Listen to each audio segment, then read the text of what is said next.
This is the focus group for communications. So we met several times at local libraries, and I'm going to try and basically zoom through this because there's a lot of information. I'm actually going to skip over a lot of the slides, but since you'll be getting slide decks, you can review the data yourself.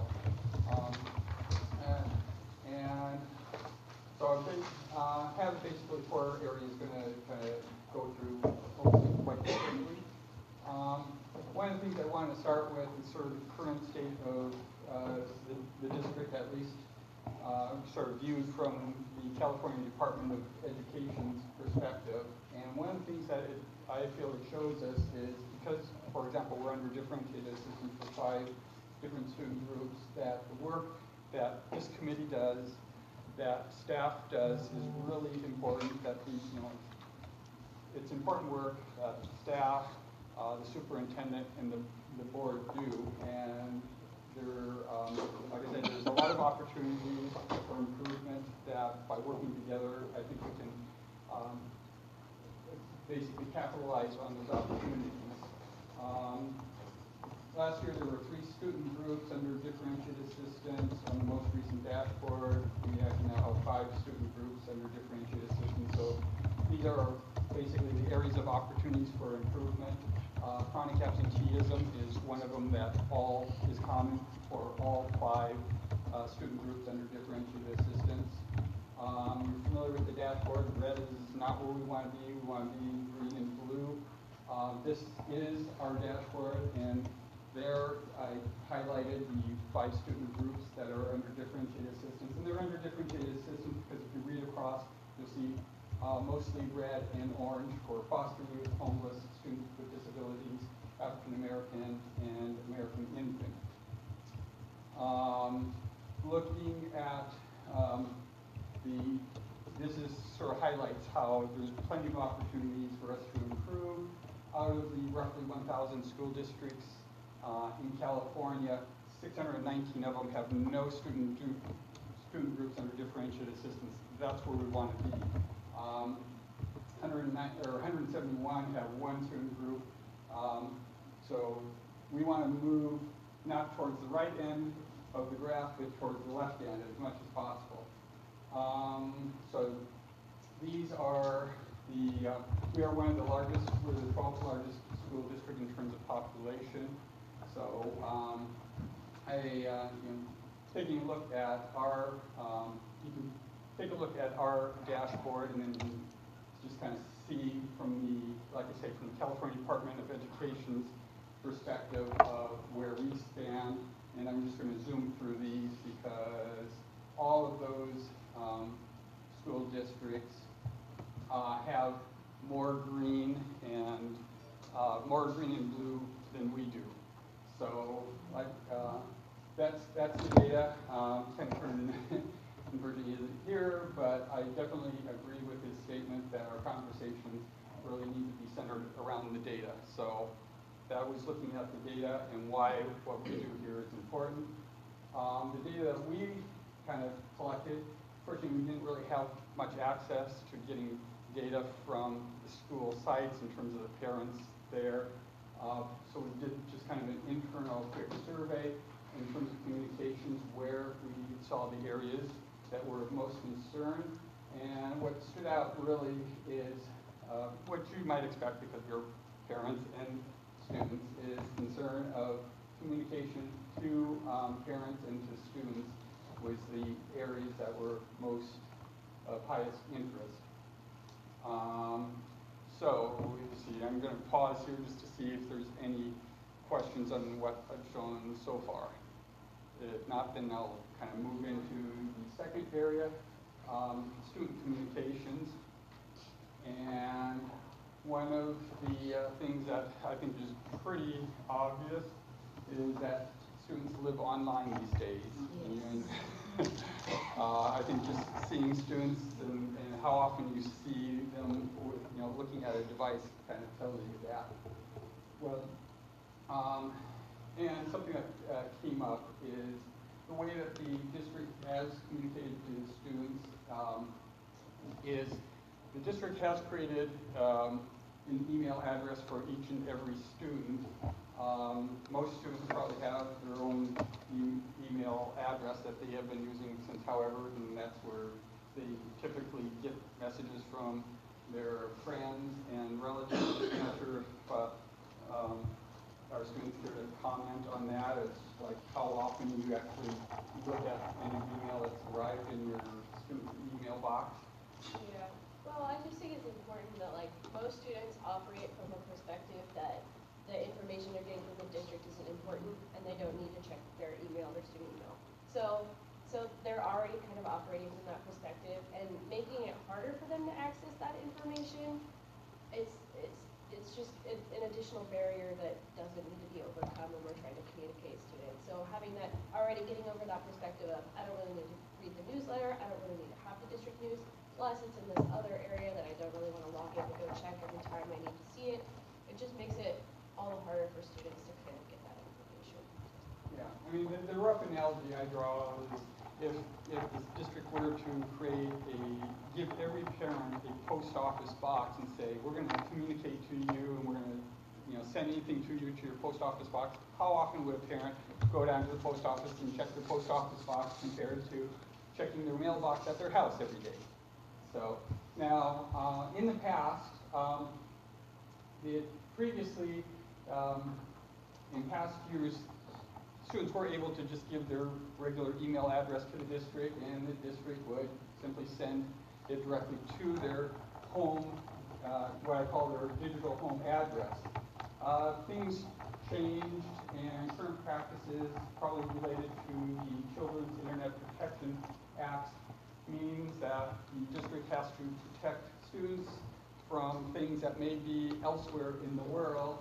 So those email boxes prevent undesirable communications. Actually, they can prevent all communications from the outside world to their student email address. Now, things arriving in there are, as I understand it, they go through a sort of a funnel and a filter that makes sure they're comply, I guess, with the SIPA requirements. That does leave the problem, though, of how can we take things that arrive there and give at least notification to the student of where they actually live.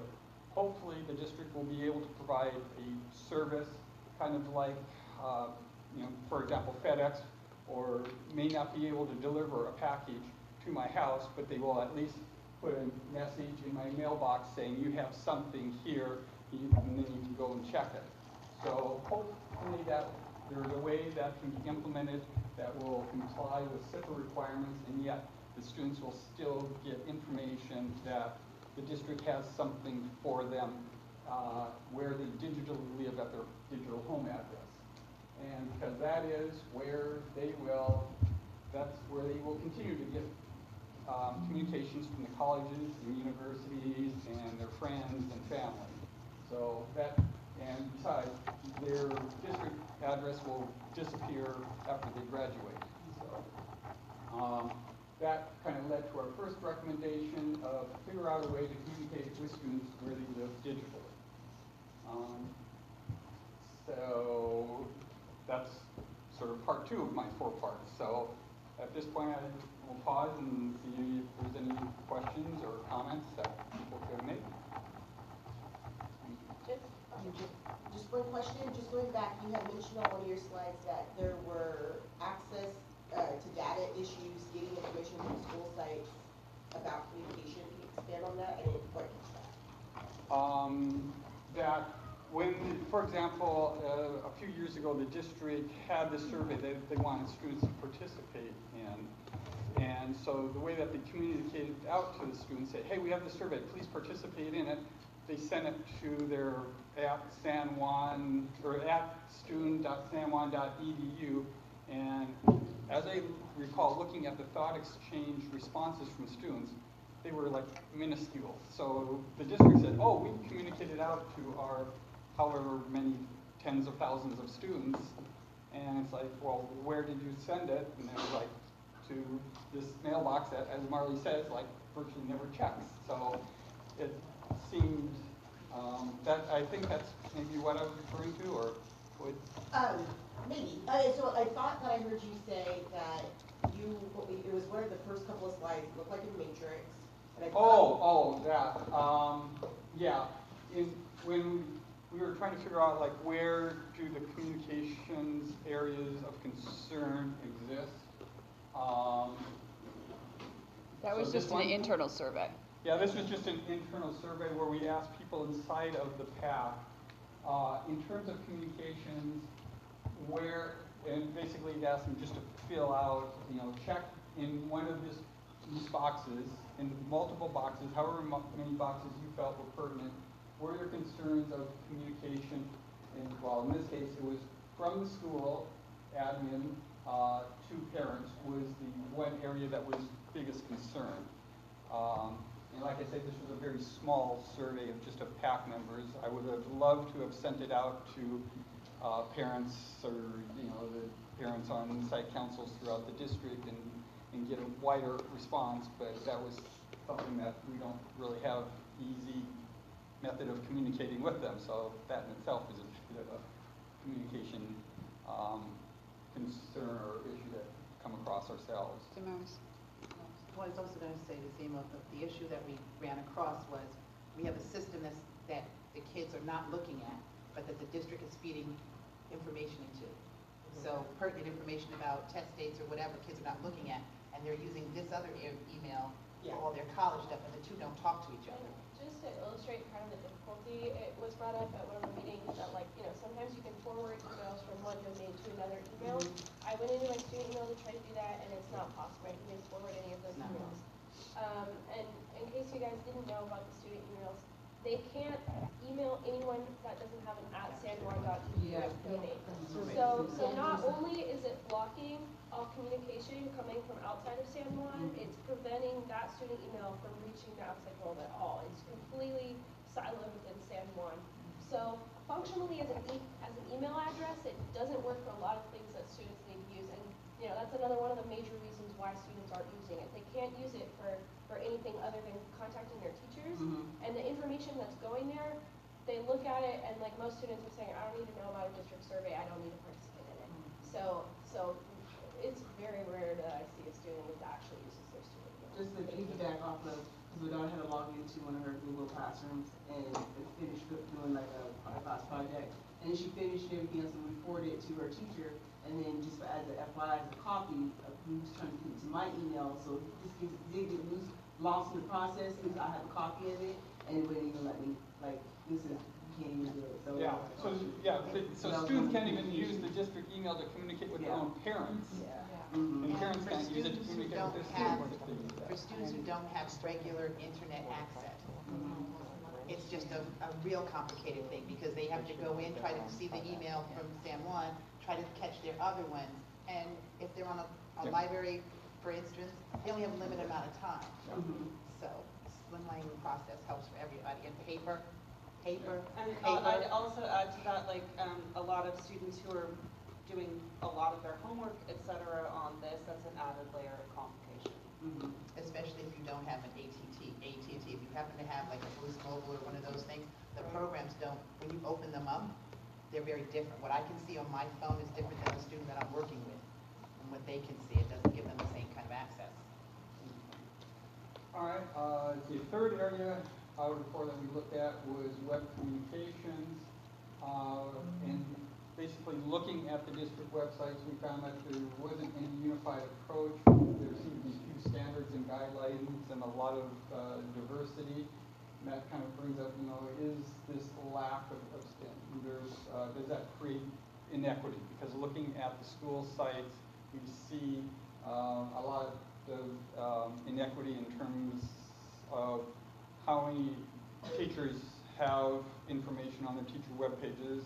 At one school, there may be quite a lot. At another school, very few. And at the very least, what it does do is it creates a lot of confusion for parents and students as to where to find things out there. So, let's see, I'm going to just sort of skip through the different things that let's see, what does come up is, one of the primary things is where to find information about how to contact the teacher, or how the teacher makes information available to the students. This was something that was actually put together by one school site to try to address that concern among the parents. So, like, parents were asking, I want to support my student. My student doesn't always tell me where their assignments are. How can I find that out? So this was put together just as a document that was posted on their website a few years ago, and they haven't kept it up. So let's see, the district does have, in terms of administrative regulations, it is required, according to for one, the administrative regulations haven't been updated since 1995, which I consider before the information age. So they read like, oh, these will be handed out to parents at back to school night, and these will be on a file in the office. And so course goals, objectives, this is all information that's supposed to be available to parents and students, and yet, according to, and I'm not even sure if it's enforced, that they keep them on file in the office so parents can go in there and find out what are the grading policies for my students. The district does have what is called school website content standards and practices. This is just for the school site. It does not apply to teachers. Now, most of the things in gray are designated as being maintained by the district. So this basically offloads school site staff from having to worry about putting their school plan, their California Healthy Kids surveys, all this other information, that the district does this centrally for the school sites.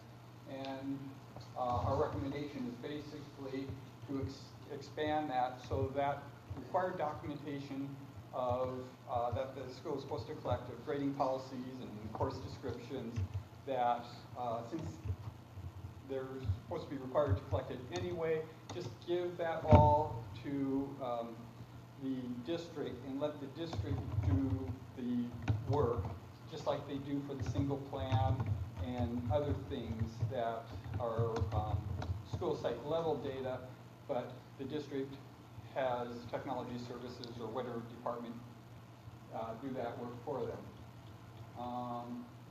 So in there, the examples include the course goals, and also really suggest add an item where the teacher not only says, this is my grading policy, but this is how I communicate the assignments. So parents can look at the website and go, this teacher does it on the whiteboard in their classroom, this teacher does it on the website, and how to find it.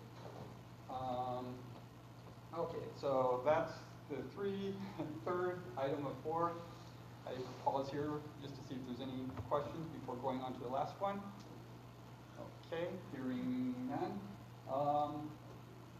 So let's see. The last one was parent engagement.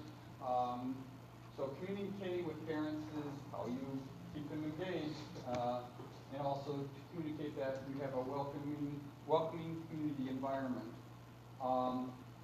As I mentioned, those 5 student groups that are under differentiated systems, every one of them has chronic absenteeism.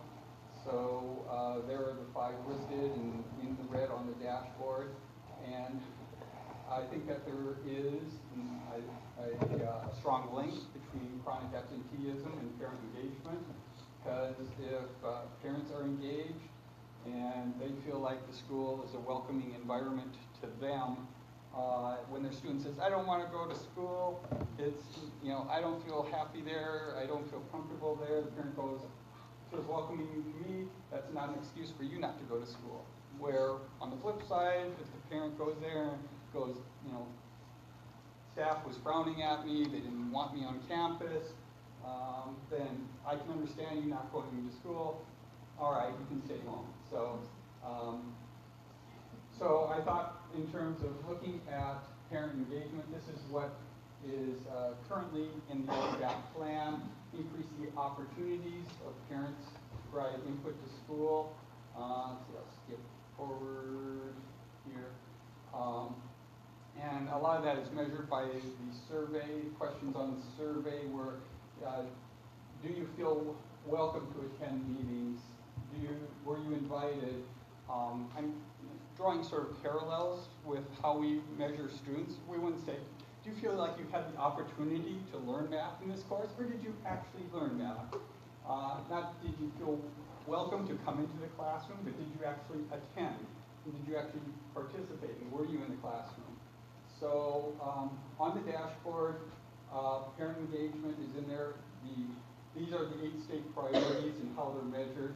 You can see that state priorities 4, 5, 6, and 8 actually have gauges. These other 5 are either met or not met. They're determined by what are called local indicators, which is what the school district itself decides to measure, and then also deciding whether or not they met their own criteria for measurement. So, especially when it comes to parent engagement, I think as a parent advisory committee that we would have the knowledge and expertise to talk about what really is a good measurement for engaging parents to determine whether or not we are really meeting that parent engagement criteria. And that kind of leads to the, last thing is that we would like metric, recommending that the metric actually be measured not on actions that parents actually do, not just did we give them opportunities, but did they actually take advantage of those opportunities. And that would be working with the Family and Community Engagement Department, I would assume. And so that's the last one. That's just sort of a quick summary of the motions, and that's it. So how did I do on time? We're good. We have about 5 minutes for discussion. I wanted to check in with students. I mean, I know you're both on this committee, but anything to clarify, add, or expand on from your perspective? No, I think we covered it. Okay. May I make a clarifying statement? Yes. So just a note about local measures, and it's either Susan or I can make it. The criteria for marking your dashboard, that the criteria that your standard is met, is that we measured it and that we communicated it to the board. That's state law. It doesn't have anything to do with, did we do it well? We could have done a terrible, crappy job, but if we did a terrible, crappy job, we reflected on it and we told the board we did a terrible, crappy job, it still says standard met. So that's a sort of a misleading part of the dashboard because the state doesn't do it on quality. It's like you did it, you did the step or you didn't. So I just want to clarify that language doesn't mean that. Right. But there's nothing precluding us from setting goals of our own. In our LCAP, but the Okay. trigger that does the standard met or standard not met or standard not met for 2 years has to do with, did you do anything and did you report it to the board? The state's looking at that may change over time, but that's the way it is right now.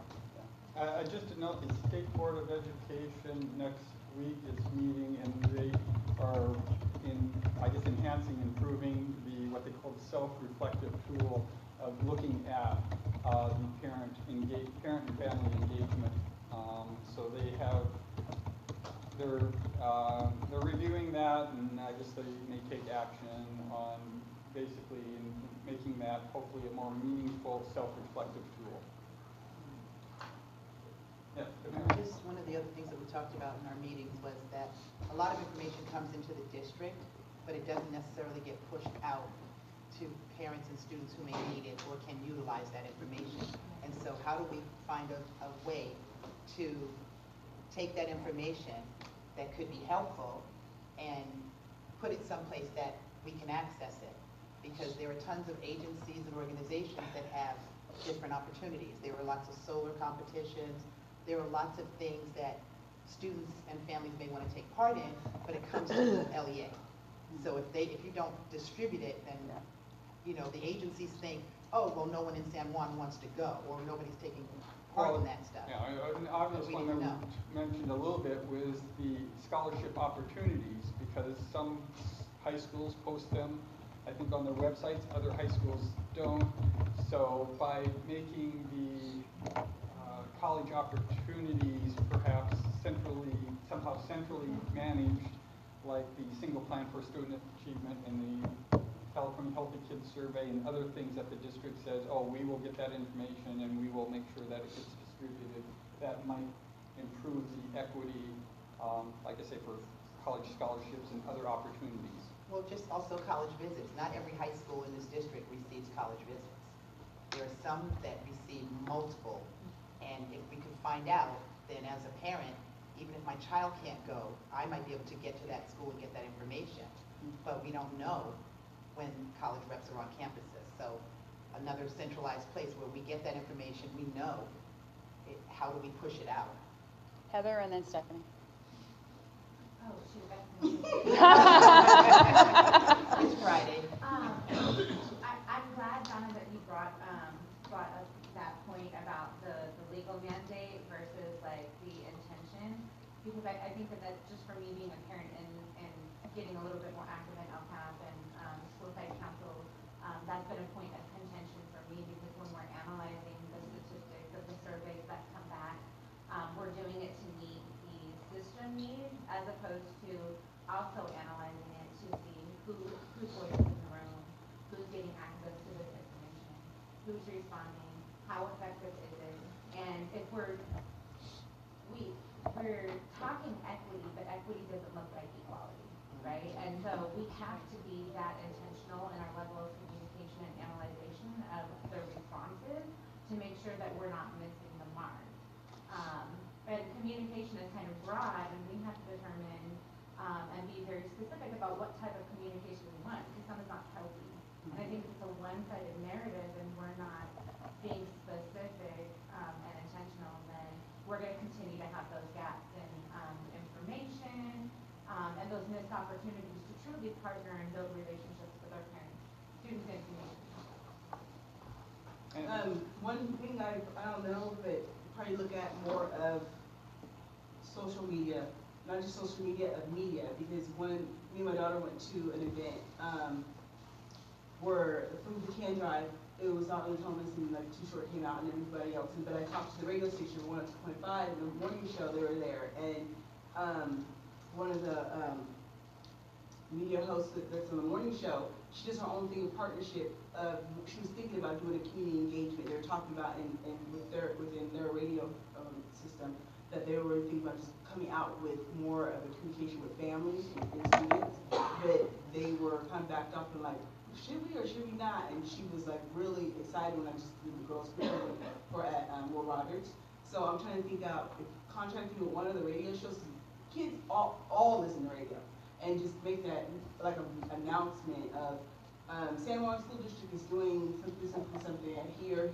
Just they hear the radio a lot, and then they also communicate with their friends.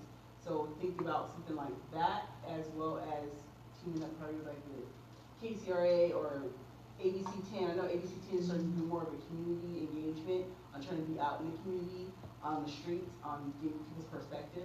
So like once a month they do an announcement like that where people watch the news and radio.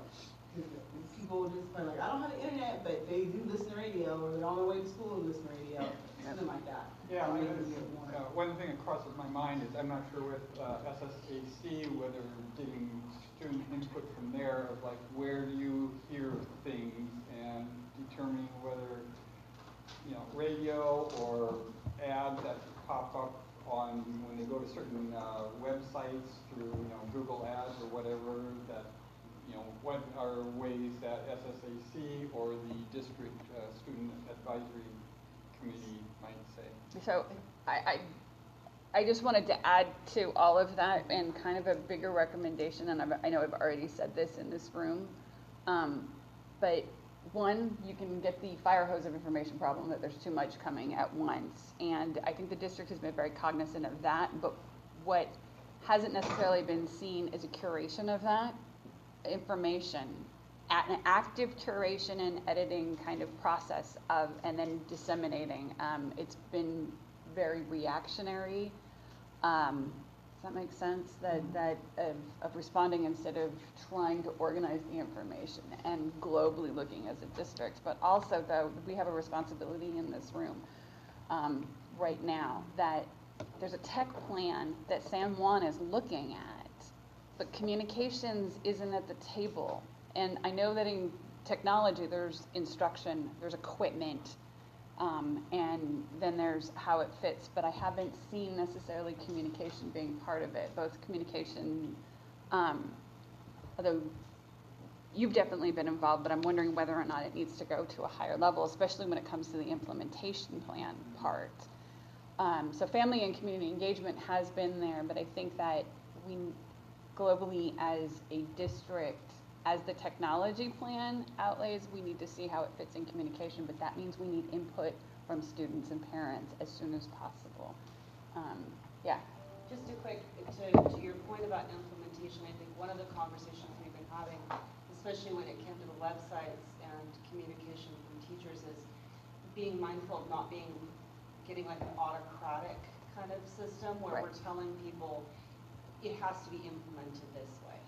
You have, like, all teachers have to have websites, or all teachers have to do the Google website. So that's sort of another, the crux of it, right? You know, how are we getting communication into that tech plan and making sure it's implemented without telling teachers and administrators you have to do this, because they won't do it. Right. They don't have time. But, yeah. To the fire hose Yeah. situation, we live in a time of much information. And what we've seen thus far is holding back that information is not helping our students to succeed. There's tons of stuff out there, and I'm not suggesting that, to Stephanie's point, I think that's a great thing, that once we get the information, then maybe at the parent group levels, we can send it out to radio stations and things like that, even though we have a communications department. But for the district to be a firewall for information is difficult when we are out in the community and we hear and see the opportunities available for young people that we don't get to know about until the actual event happens. Yeah. And when you go to the organizers and you say, hey, how come you didn't send it out to San Juan? We didn't get any of that information, and they'll go back and show you that they sent it out, but we didn't disseminate it. So that's, I mean, I get that we have a lot of stuff going on, but it's kind of restrictive, and basically, for families that have access, we can go on and we have different outlooks, ways to get information, but there are families who look to this organization for leadership in their children's education.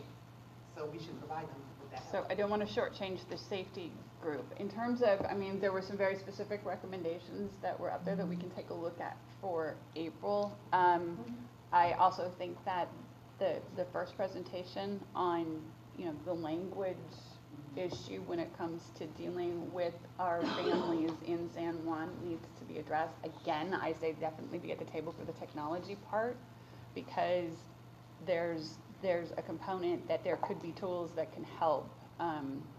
Won't be perfect, but that can help with all of that. But Mary Beth, those are things that we don't, we're here as LCAP and we don't get that information. So we know other parents and community members aren't getting it. So how do we make sure that when those kinds of things come up, that they're disseminated? Right. I just wanted to real quick, say to that point as well, even in English, there's still at times a disconnect between the verbiage that's used in the communication that I think should be a part of the discussion. Just recently I got a parent survey, and some of the terms that they use, I wasn't even familiar within the district, and it is definitely written from an internal perspective that doesn't necessarily translate to the parents who are reading it.